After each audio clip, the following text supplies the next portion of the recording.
Halo semuanya, selamat datang kembali di channel Ruang Film, sebuah ruang informasi untuk kalian penikmat konten spoiler. Oke, kali ini saya akan membahas film yang bertema antariksa, yaitu film Alien tahun 1979. Sebelumnya, saya sudah pernah membahas dua film yang merupakan prequel dari Alien Universe, yaitu film yang berjudul Prometheus dan Alien Covenant. Sayangnya, ending dari film Alien Covenant masih menggantung dan belum ada kepastian kapan film lanjutannya tuh dirilis. Seri ketiga dari prequelnya tersebut diharapkan bisa menjadi penyambung cerita dengan film Alien 1979. Nah, sambil menunggu kabar terbaru kapan lanjutannya dirilis, kita akan membahas film Alien yang pertama. Nantinya di sela-sela pembahasan juga akan saya beri informasi tambahan mengenai beberapa adegan yang memiliki korelasi dengan prequelnya. Dan gak pakai lama, mari kita langsung masuk aja ke pembahasan filmnya. Di awal film kita diperlihatkan masa sekitar tahun 2122 atau sekitar 18 tahun sejak kejadian Covenant. Sebuah kapal angkasa pengangkut barang bernama Nostromus dalam perjalanan pulang ke bumi. Nostromus membawa 20 juta ton biji mineral serta 7 orang kru. Para kru saat ini sedang berada dalam kapsul hibernasi. Navigasi pesawat dikendalikan secara otomatis oleh sistem komputer yang disebut dengan Mother. Di tengah perjalanan, sistem komputer mendeteksi sebuah transmisi yang dipancarkan dari suatu tempat. Tanpa sepengetahuan para kru, Mother merubah jalur lintasan menuju sumber transmisi tersebut. Setelah itu, para kru yang sedang tidur pun dibangunkan. Lalu mereka berkumpul di ruang makan dan terlihat gembira karena sebentar lagi mereka akan sampai ke bumi. Kemudian terdengar bunyi alarm kalau Mother meminta kapten yang bernama Dallas pergi ke ruang server utama. Selain sebagai sistem komputer utama yang memandu perjalanan, Mother akan memanggil awak kru jika ada hal penting yang harus disampaikan. Sementara itu di ruang navigasi, para kru merasa ada kejanggalan. Mereka tidak melihat bumi ada di depan mereka. Kapal angkasa yang mereka tumpangi ternyata menyimpang dari jalur yang seharusnya. Dan saat ini mereka berada pada sistem bintang yang tidak dikenali. Setelah kembali dari ruangan Mother, Dallas meminta semua anggota kru berkumpul. Ia berkata kalau mereka masih setengah perjalanan menuju bumi. Mother mendeteksi sebuah transmisi mirip sinyal darurat lalu mengubah jalur kapal angkasa. Para kru diminta pergi ke sana untuk melakukan pemeriksaan. Tentu saja hal tersebut membuat para kru menjadi keberatan. Kapal mereka bukan kapal penyelamat, melainkan sebuah kapal kargo. Lalu seorang awak kru yang bernama Ash memberi penjelasan. Dalam klausul kontrak kerja disebutkan, jika selama perjalanan mereka mendeteksi sebuah transmisi atau tanda-tanda yang menunjukkan kemungkinan adanya kehidupan cerdas, mereka tuh wajib melakukan penelitian.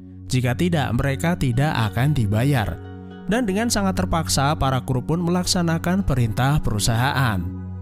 Sumber transmisi berasal dari sebuah objek yang diberi nama LV-426. LV-426 adalah bulan atau satelit yang mengorbit pada sebuah planet. Kemudian para kru menggunakan sebuah pesawat pendarat untuk turun di LV-426. Sayangnya pendaratan mereka nggak mulus dan terjadi kerusakan pada pesawat mereka. Setidaknya butuh 20 jam untuk melakukan perbaikan. Ash mendeteksi kalau sumber transmisi tidak begitu jauh dari lokasi mereka mendarat. Karena itu, Dallas meminta Ken dan Lambert untuk ikut bersamanya. Sementara itu, Ash bersama Ripley akan memantau perjalanan mereka di ruang komunikasi. Dan tentu saja kalian mengenal Ripley karena ia membintangi semua film Alien. Dallas dan kedua rekannya sampai ke sebuah tempat di mana mereka menemukan sebuah objek raksasa yang mirip kapal angkasa. Saat mendekati objek tersebut, sistem komunikasi menjadi terganggu. Ash mencoba menghubungi namun tidak mendapat jawaban. Dallas dan rekannya masuk ke dalam untuk memeriksa lebih lanjut. Akhirnya mereka sampai ke sebuah tempat yang diduga sebagai ruang navigasi pesawat. Mereka melihat ada sebuah jasad raksasa tergeletak di sana, yang artinya saat itu mereka telah menemukan kehidupan lain di luar angkasa. Jasad tersebut terlihat mirip dengan manusia namun berukuran lebih besar. Tulang dada jasad tersebut terlihat bengkok keluar dan seperti ada sesuatu keluar dari dalam tubuhnya. Kalau teman-teman sudah melihat alur film Prometheus dan Covenant, pesawat tersebut sangat mirip dengan pesawat The Engineer. Dan jasad tersebut tentu saja adalah The Engineer. Lalu di ruang komunikasi, Mother sepertinya berhasil memecahkan kode transmisi tersebut. Ripley mengatakan kalau transmisi itu bukanlah sinyal darurat, namun sinyal peringatan.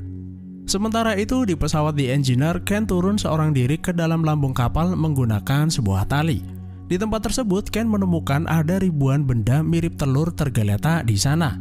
Entah apa yang terjadi dengan The Engineer, mengapa ia terdampar di situ dan terdapat banyak telur di dalam pesawat. Oke, mari kita sedikit berdiskusi. Saat ini adalah tahun 2122 atau sekitar 18 tahun sejak kejadian di Covenant. Pada film tersebut, David, sebuah robot android cerdas, melakukan eksperimen rekayasa genetika menggunakan patogen milik The Engineer. David mengaku kepada Kapten Covenant bahwa ia memiliki sebuah keinginan, yaitu menciptakan organisme sempurna. Bertahun-tahun lamanya, eksperimen yang ia lakukan membuahkan hasil dan ia berhasil menciptakan telur-telur alien. Jika melihat jasad The Engineer di film ini, jasad tersebut sepertinya sudah menjadi fosil, yang ada kemungkinan berusia ribuan tahun. Dan tentunya hal ini akan sangat kontradiktif dengan fakta di film Covenant. Lalu yang menjadi pertanyaan adalah apakah David sebenarnya hanya menciptakan ulang karena ia melakukan eksperimen menggunakan patogen milik The Engineer, sedangkan patogen itu mengandung DNA alien.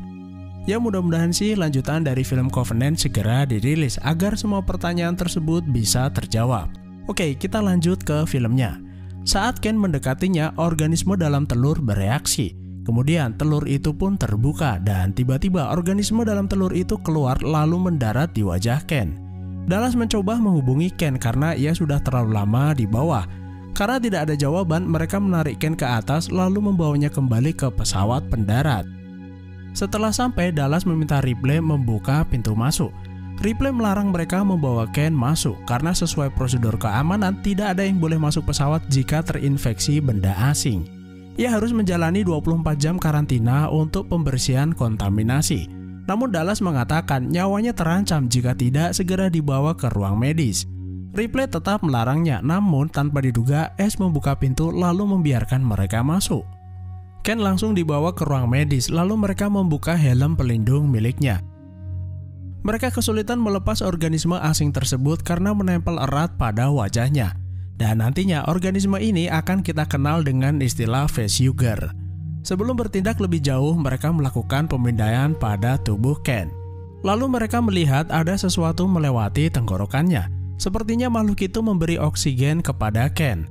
Dallas tidak ingin mengambil resiko lebih jauh dan ia memutuskan akan melepas makhluk itu bagaimanapun caranya.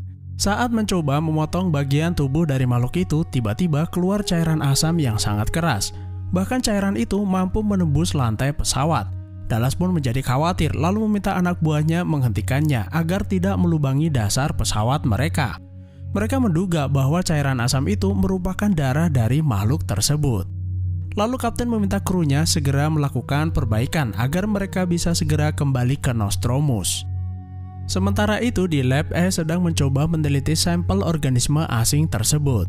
Ripley yang berada di sampingnya berkata bahwa tidak seharusnya ia membiarkan Ken masuk.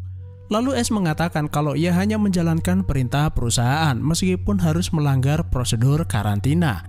Selain itu, membawa Ken masuk adalah jalan satu-satunya menyelamatkan nyawanya. Namun Ripley mengingatkan bahwa tindakan tersebut bisa saja membahayakan nyawa banyak orang. Setelah itu mereka kembali ke ruang medis untuk memeriksa bangkai makhluk asing yang sudah berhasil dilepas. Ash mengatakan kalau benda itu harus dibawa pulang ke bumi untuk dilakukan penelitian lebih lanjut. Dallas dan Ripley sebenarnya ingin makhluk itu dimusnahkan, apalagi setelah mengetahui darahnya mengandung asam yang sangat berbahaya. Namun Ash adalah kepala divisi sains dan Dallas membiarkan Ash mengambil keputusan. Ripley kemudian berkata kepada kapten bahwa ia tidak percaya kepada Ash. Namun Dallas mengatakan yang bisa ia lakukan hanyalah melaksanakan perintah. Setelah pesawat selesai diperbaiki, mereka kembali ke Nostromus. Lalu di ruang medis, Ken yang sebelumnya mengalami koma telah sadar kembali. Rekan-rekannya pun menjadi lega karena ia tidak mengalami cedera yang berarti. Setelah itu, mereka makan bersama untuk merayakan kesembuhannya. Saat sedang menikmati makanan, tiba-tiba Ken merasakan sakit pada dadanya. Dallas dan yang lain berusaha menenangkannya, namun sesuatu yang mengerikan terjadi. Dadanya mengeluarkan darah, lalu muncul makhluk asing dari dalam tubuhnya. Mereka berusaha membunuhnya, namun Ash malah melarangnya. Karena itu, makhluk asing itu keburu melarikan diri sebelum mereka berhasil menangkapnya. Sebagai bentuk penghormatan terakhir, para kru Nostromus melepas jenazah Ken keluar angkasa.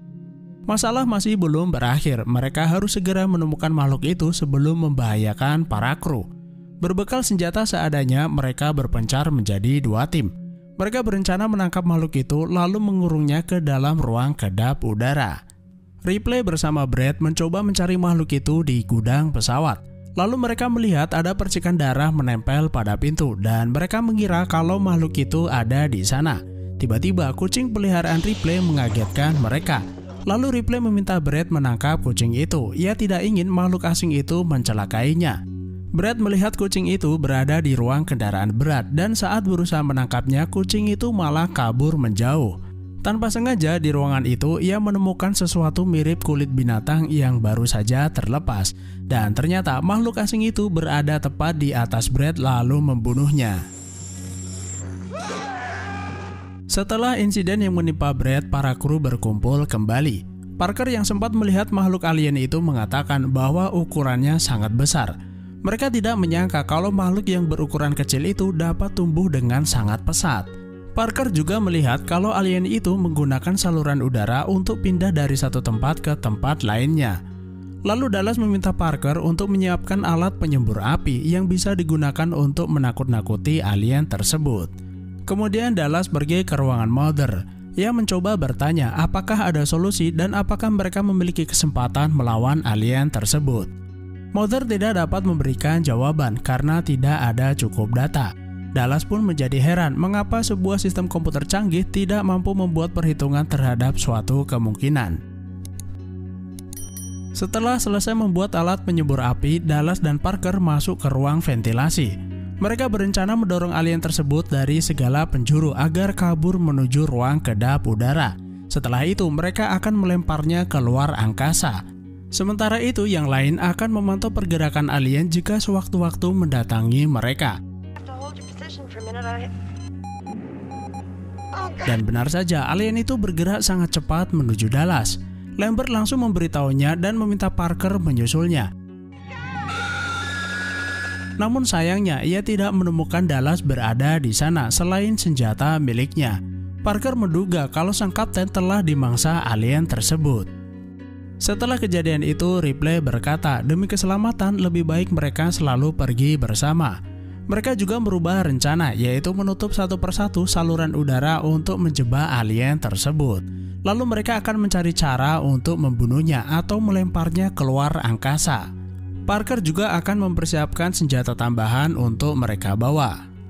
Kemudian Ripley pergi ke ruangan Mother. Ia bertanya mengapa kepala divisi sains tidak mampu menetralisir kehadiran makhluk asing. Mother mengatakan bahwa ada sebuah perintah khusus yang hanya bisa diakses oleh petugas sains yang gak lain adalah Ash. Lalu Ripley menggunakan kode otoritas darurat agar Mother memberitahu apa perintah khusus tersebut. Kemudian muncul sebuah catatan perjalanan pesawat, bahwa jalur lintasan Nostromus telah dirubah setelah menerima sebuah transmisi. Mereka ditugaskan menyelidiki adanya tanda kehidupan lalu mengumpulkan sampel. Prioritas utama misi adalah membawa pulang sampel organisme tersebut untuk dianalisa. Sedangkan keselamatan awak kapal bukanlah prioritas dan bisa dikorbankan demi kepentingan tersebut. Ripley benar-benar tidak menyangka bahwa perusahaan memiliki rencana sekotor itu. Dan tanpa diduga, Ash sudah berada di sampingnya. Ripley sangat kesal, ternyata Ash selama ini menyembunyikan sesuatu. Ripley kemudian keluar untuk memberitahu rekan-rekannya mengenai fakta yang baru saja ia temukan. Sepertinya Ash tidak ingin orang lain tahu lalu mengejarnya, bahkan ia berusaha membunuh Ripley. Untungnya Parker dan Lambert berada di sana langsung menghentikan Ash. Ash makin tidak terkendali, karena itu Parker menjadi kesal lalu menghajarnya.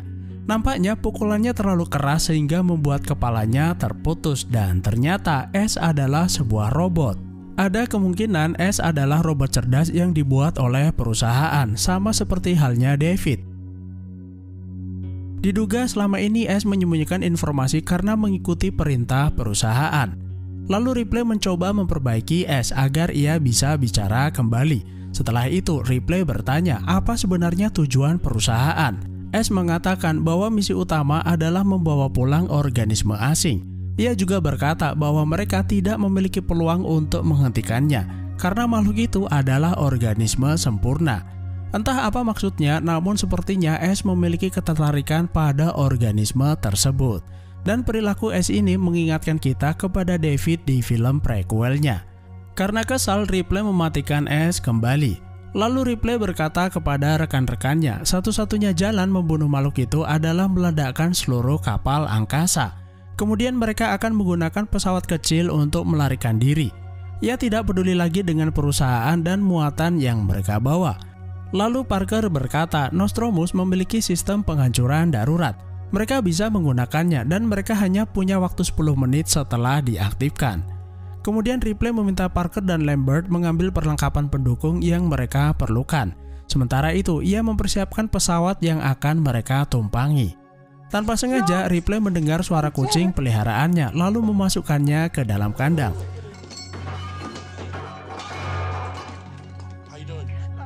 Lambert dan Parker yang sedang mengambil perlengkapan didatangi alien tersebut. Mereka terlalu gugup dan berisik sehingga alien itu mendengar suara mereka. Ripley mendengar teriakan minta tolong lalu berlari ke arah mereka. Sayangnya mereka sudah tewas dalam keadaan menggenaskan. Karena itu, Ripley langsung menyalakan sistem penghancuran darurat. Dan dalam 10 menit, Nostromus akan meledak. Ripley bergegas kembali ke pesawat yang akan ia tumpangi. Sayangnya, alien itu membututinya lalu mengejarnya. Ripley kembali ke ruang kontrol untuk mematikan sistem penghancuran darurat, namun perintah itu tidak dapat dibatalkan. Daripada mati konyol karena ledakan, Ripley nekat kembali ke pesawat kecil yang akan ia tumpangi dan berharap alien itu sudah pergi dari sana. Gak lupa ia juga mengambil kucing kesayangannya yang sebelumnya ia tinggal. Ia tidak melihat alien itu berada di sana, lalu segera meluncur menjauh dari Nostromus. Beberapa saat kemudian setelah menjauh, Nostromus meledak dan tidak menyisakan apapun.